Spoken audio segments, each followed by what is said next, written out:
আমি ভালো আছি। আহ, তোমরা দোয়া করো আমার জন্য, আমি ভালো আছি।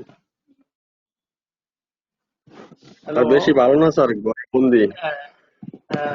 এটাই, ভালো তো হইতে পারে না, কারণ যে অবস্থা বাসায় থেকে এই মেডিকেল সায়েন্স এত পড়া হয় না। তোমরা চিন্তা করো না, কেমন? যদি নভেম্বরে পরীক্ষা হয়, তোমরা যদি আমার সাথে এখানে দেখা হয়, 1 মাসই তোমাদের এনাফ হবে, বা 15 দিন পাইলে 15 দিনই এনাফ হবে। চিন্তা করো না। এখন থেকে আমি রেগুলার একটু ক্লাস নেব। আজকেরটা একটা এডিশনাল নিচ্ছি, আগামী সপ্তাহে শনিবার সোমবারে আমি নেব, পারলে আরো বেশি নেব, যাতে তোমাদের প্রতিটা জিনিস আমি আবার রিভাইজ করতে পারি। কেমন? জি স্যার। আচ্ছা, তাহলে আমি আজকে স্টার্ট করি। জি স্যার। আচ্ছা আচ্ছা, শোনো, আমি জিআইটি দিয়ে স্টার্ট করি। কেমন? জিআইটি দিয়ে disease of the stomach, small and large intestine, appendix, এগুলো আমি শেষ করব। শেষ করার পরে একটা ক্লাসে তোমাদের স্যালারি গ্ল্যান্ডস এবং ইসোফেগাস এগুলো নিয়ে বলবো। কেমন? পরীক্ষা ওরিয়েন্টেড যেগুলো ইম্পর্টেন্ট সেগুলো তোমরা মনে রাখো ভালো করে, এগুলোই দরকার হবে। Now I can start. এবং GIT, first of all, disease of the stomach.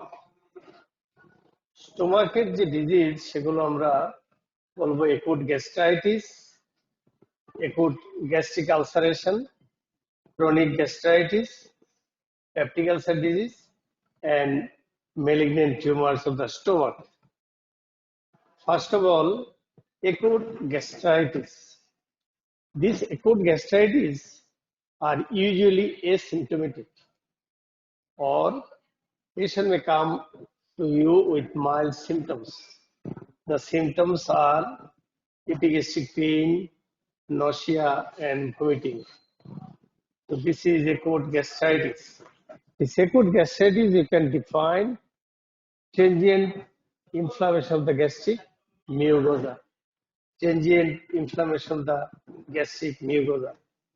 If this inflammation continue, then there there is acute gastric ulceration production. So acute gastric ulceration, there are various types of acute gastric ulcerations. Say for example, stress ulcer. Stress ulcer occur in severe shock, sepsis, and trauma. Curling ulcer of the stomach, and also, especially the first part of the duodenum, occurs in severe burn. And Cushing ulcer usually occurs if the patient is a sufferer of brain lesion, especially intracranial tumors. So, acute gastritis, which is inflammation of the transient inflammation of the mucosa of the stomach, which may be asymptomatic or it is symptomatic. If there is symptom, the patient will complain to you, gastric pain and nausea, vomiting. And if it continues for few days, then the patient will produce acute gastric ulceration, develop acute gastric ulceration. The examples of acute gastric ulcerations are stress ulcer, as for example, in shock, sepsis, burn, and trauma. Curling ulcer, it occurs in burn, and it is usually in the first part of the duodenum, or it can happen in the stomach. Cushing ulcer, it, it is produced in intracranial lesion, especially in intracranial tumor. Now, chronic gastritis. Chronic gastritis is usually autoimmune in origin, and it continues for months to years. Chronic gastritis. The positive evidence for chronic gastritis are Helicobacter pylori, psychological stress, caffeine, alcohol, tobacco, or autoimmunity, radiation injury, and if there is reflux of bile and graft versus host disease. So, chronic gastritis, it is an autoimmune process, but other etiological factors may also play a role in the development of chronic gastritis.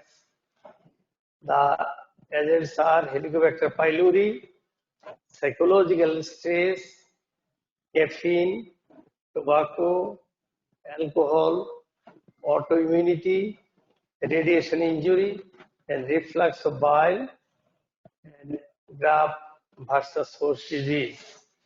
The most common etiological agent is the Helicobacter pylori or H. pylori.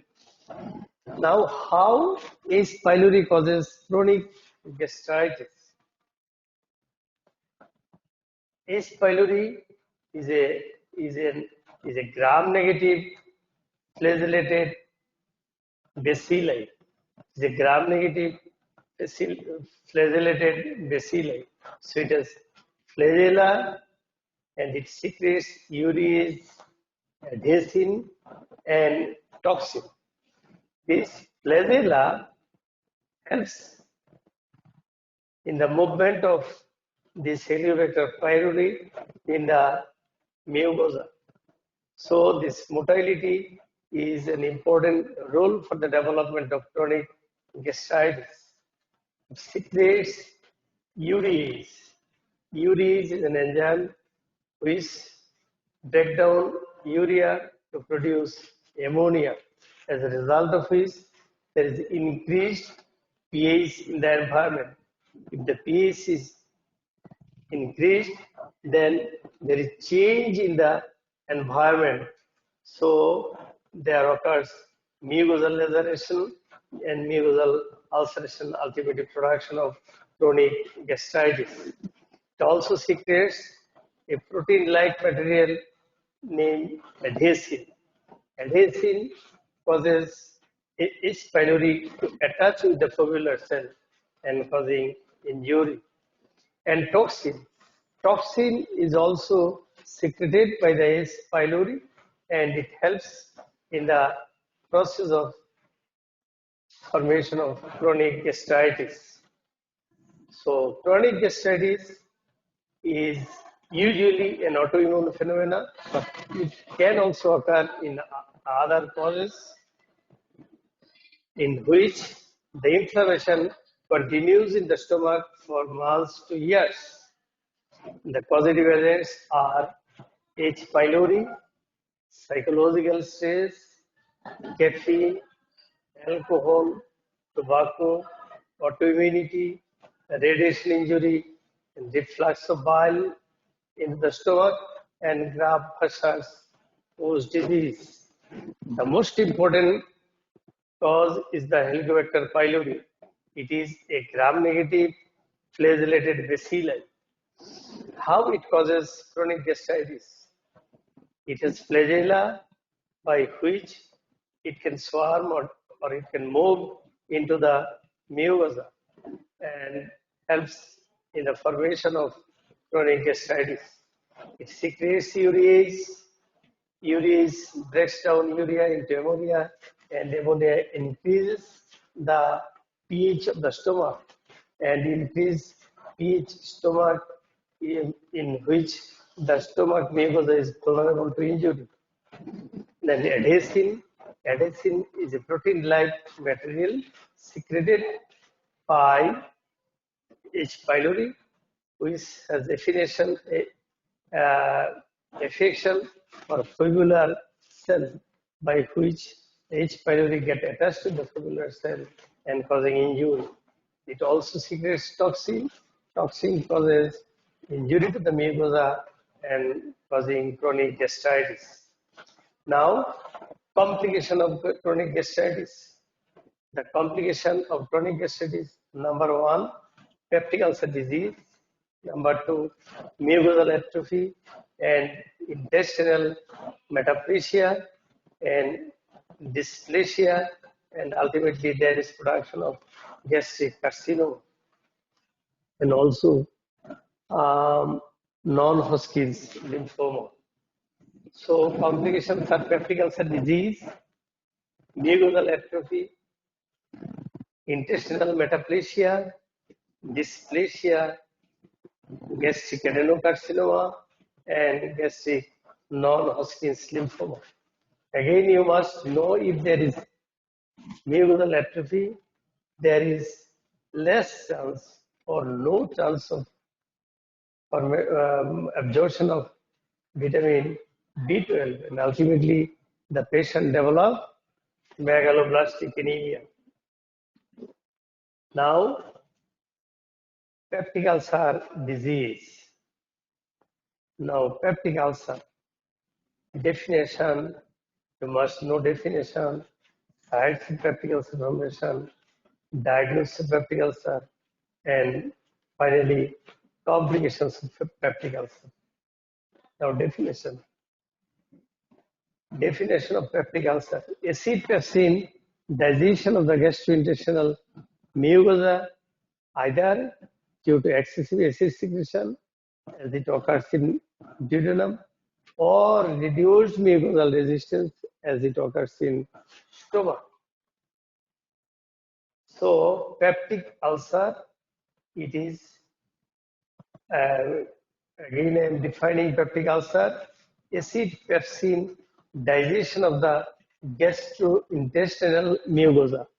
Acid pepsin digestion of the gastrointestinal mucosa either due to excessive acid secretion, যেমন it occurs in duodenum due to excessive acid secretion, or due to reduced mucosal resistance. What I have explained earlier, if there is mucosal ulceration or atrophy, there is reduced mucosal resistance. Or another complication is intestinal metaplasia, dysplasia, adenocarcinoma of the stomach, or there may be non-Hodgkin's lymphoma. Now the sites of peptic ulcer formation.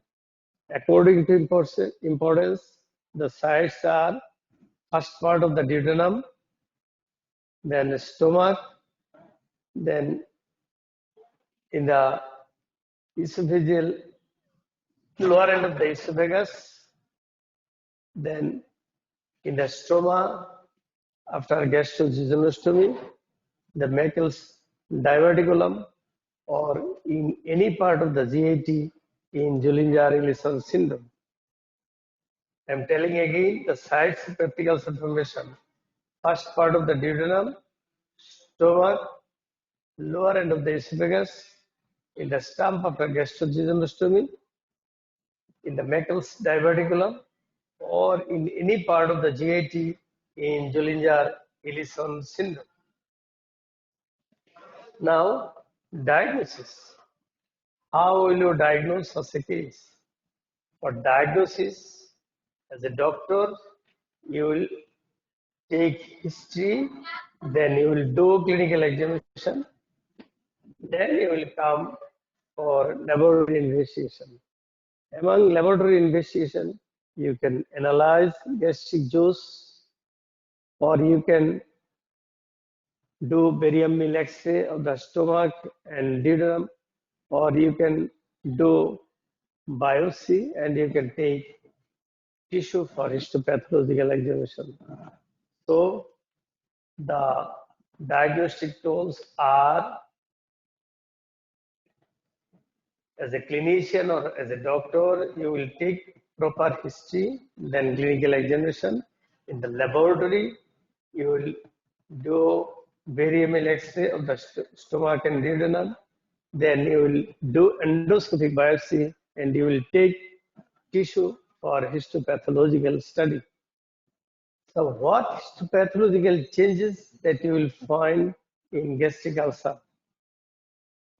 In gastric ulcer, in the tissue, you will find 4 stages.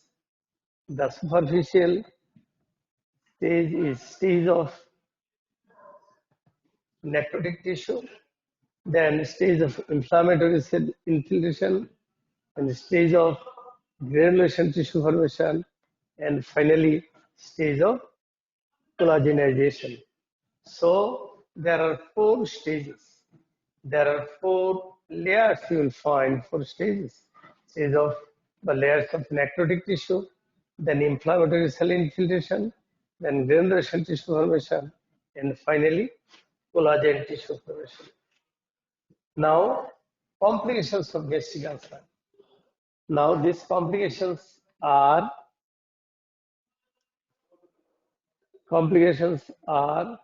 immediate and delayed complications. Among immediate complications, the patient will come to you with the history of hematemesis and melena, then gastric ulcer, perforation. In the late complication, you will find gastric outlet obstruction and there is chance of malignant transformation. About 0.2% of the cases can transform into malignancy. So I'm telling again, the complications are early and late. Early complications are perforation or hemorrhage. Hemorrhage either in the form of hematemesis or in the form of melena or both. Late complications are gastric outlet obstruction or also malignant transformation. So next I shall discuss the tumors of the stomach. Again, the tumors of the stomach are benign tumors and malignant tumors. Benign tumors are gastric polyp and gastric adenoma. You can find also stromal cell tumor.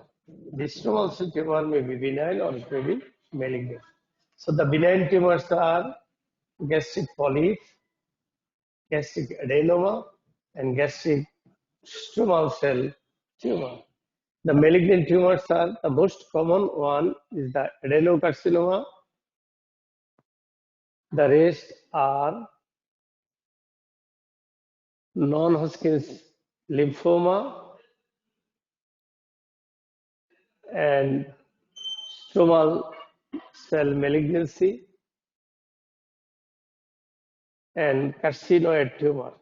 So the malignant tumors, the stomach, the most common one is the adenocarcinoma, and the next are non-Hodgkin's lymphoma, then carcinoid tumor, then stromal cell malignant tumor.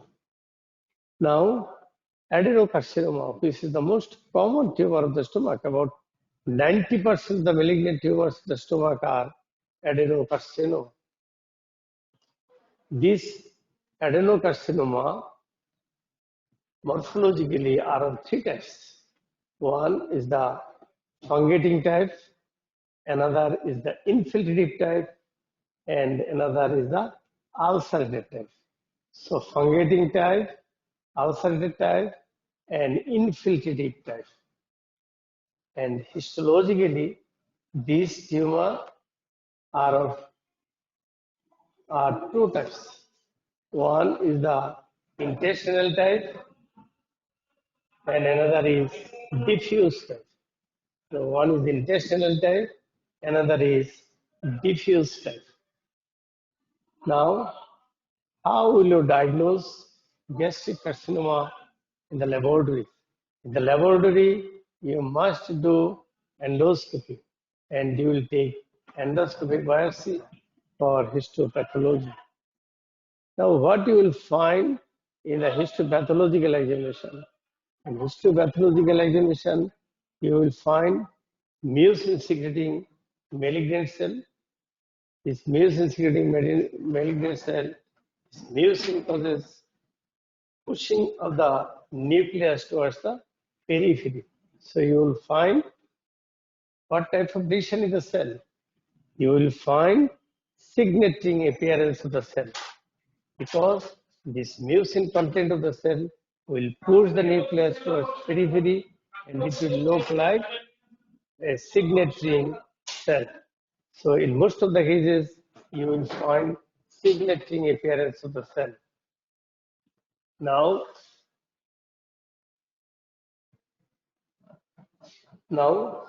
complications of this malignancy.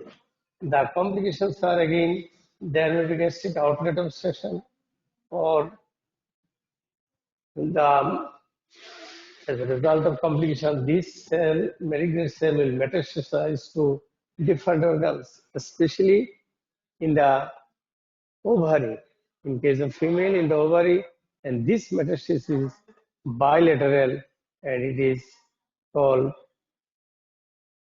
Krukenbach tumor.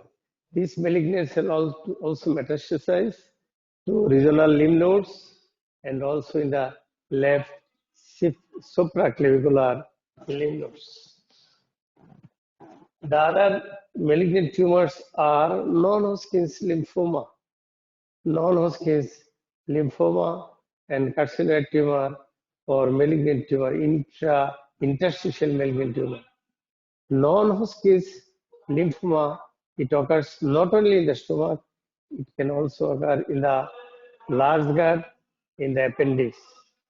Usually, these non-Hodgkin's lymphoma are B cell type. So you must know up to this about lymphoma. So this is all about today's lecture. Thank you very much. Thanks to everybody. Is there any question from you? Any question? Abir, Asif, Samuel, Charmin? No question. So in the next class, I shall ask few questions and then I shall take the rest of the GIT, take lecture on the rest of the GIT. Thank you all. Assalamualaikum, sir.